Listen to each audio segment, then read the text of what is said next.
Good morning, everybody. This is Pete from Pete on the AT. It's about 7:45. Just getting out of camp. It's day 14. No, day 15. Day 15 of my Appalachian Trail through hike. It's interesting. You lose a sense of timing. You get up when the sun comes up. You go to bed before the sun goes down, and so today's the day 15. Night was pretty good. I made it to a shelter. The shelter was really only a 4-man shelter, and there were 6 or 8 people that came up through there after I'd gotten there. I felt really bad because they were, camping in the rain and setting up in the rain, camping in the rain, sleeping in the rain, breaking down in the rain.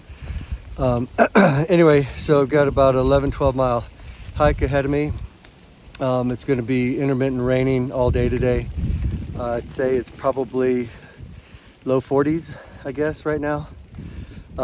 Wind's blowing a little bit, so it's going to make it a little interesting. The one thing that I need to be real careful about is not slipping, because when the leaves are wet and they're on rocks, it could be real slippery. And we have about a 1,700-foot descent down into this place called Nantahala Outdoor Center. And it's this great big place that we'll be spending the night and resupplying tonight. But it's about 11-12 miles away. Everybody, I'm about a mile or so into the hike today. Just kind of want to give you a little idea of what the terrain and the trail looks like. It's going to be pretty wet and muddy.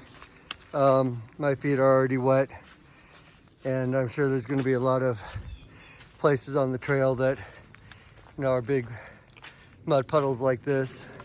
So I just got to kind of accept it. But I'm going through a really pretty rhododendron thicket right now. Thought I'd show you what it looks like. Also, I know that I've been showing a lot of views and what the trail looks like, what the camps look like, and so forth. But if there are some other aspects of the trail that you would like for me to share with you, please write a comment. I won't know if you want to see something different unless you let me know. Okay? But I'm up for it. You just have to tell me what you'd like to see. Thanks. Whew. I'm about 5 miles into the hike. It's been pretty tough today. I'm thinking those clouds are going to get me here pretty soon. It's been about 6 miles, and let me see how long it took me to do that 6 miles. Almost 4 hours. Just going up. I'm going to spin this thing around in a moment just to show you kind of where I am. And I think I see where I'm going, but I'm not 100% sure. So I'm on the tippy top of a mountain that is super steep right there. And I think I'm going down there. I think that's Nantahala Outdoor Center, but it might not be. I've got another 4.5 miles to go. But I am really on the very top of this mountain, and man, it was really hard to get here, I can tell you.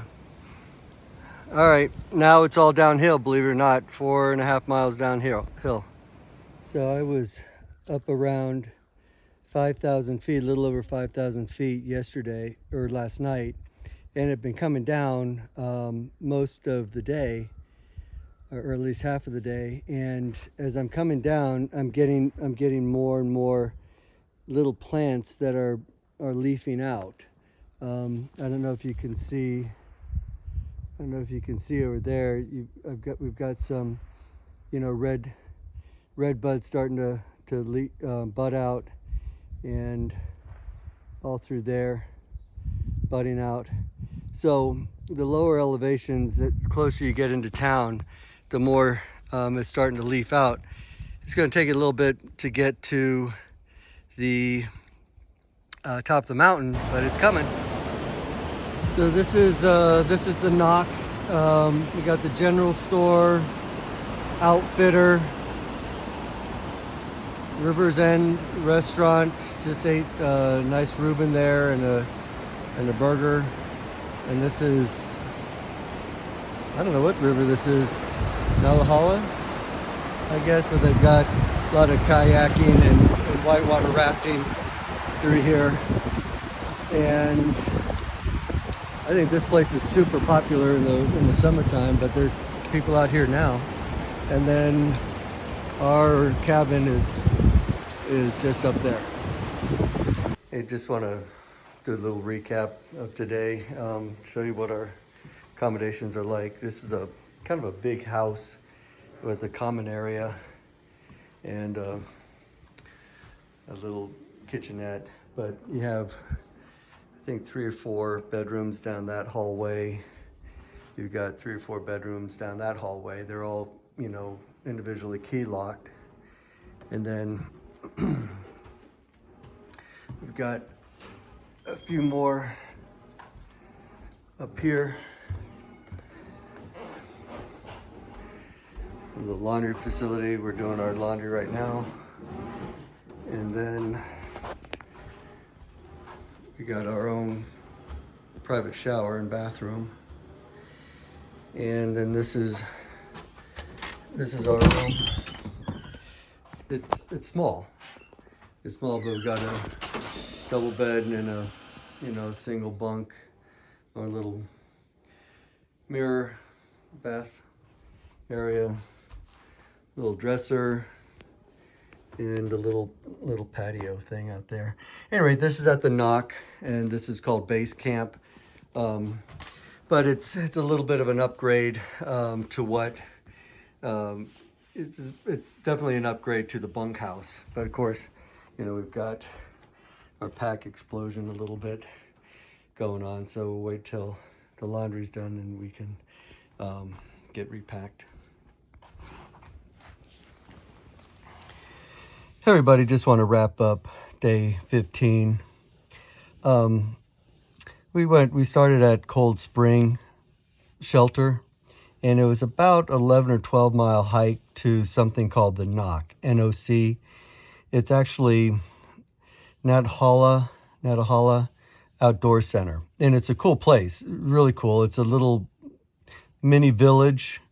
It's got a nice general store. It's got a very, very nice outfitter, pretty decent restaurant, but it's kind of made around whitewater rafting and kayaking. It's got a neat course, and it's right on this little river. So it's definitely worthwhile in terms of, you know, staying here, resupplying. They've got bunkhouses, they've got cabins and so forth. I showed you a video of our accommodations. I think it might have been around $100. Anyway, one thing I wanted to point out, and this is, you know, become very apparent, is you have to kind of get a general idea of how many miles you want to do a day, okay, depending on your fitness level, okay? But you also have to take the terrain into account, and that's what's a little bit harder than you would think, because you do have the Far Out app, and it does give you a terrain, okay? But sometimes it's hard to figure out, you know, if that's going to be super steep, if it's going to be a lot of cutbacks, switchbacks, because if it's more vertical, which is very hard to figure out on the Far Out app, because some of the hikes that we've done, especially yesterday and today, a lot of vertical. I'm talking about not switchbacks, just going like straight up the mountain vertical, like close to in between stairs and ladders. It's that vertical. And so if you're not real sure on the terrain, then you need to dial back the mileage, because it really takes it a lot out of you. And when you've got, you know, another 3 or 4 miles to go, and there's still a lot more vertical, even the downhill has been very steep, and that makes it very difficult going down, almost as difficult as going up. So just when you're trying to plan out your days, you need to take the terrain into account, not only the terrain, but the mileage. All right, so that's a wrap. Hope you guys have a good night's sleep. I will be sleeping in a bed tonight, which is always good.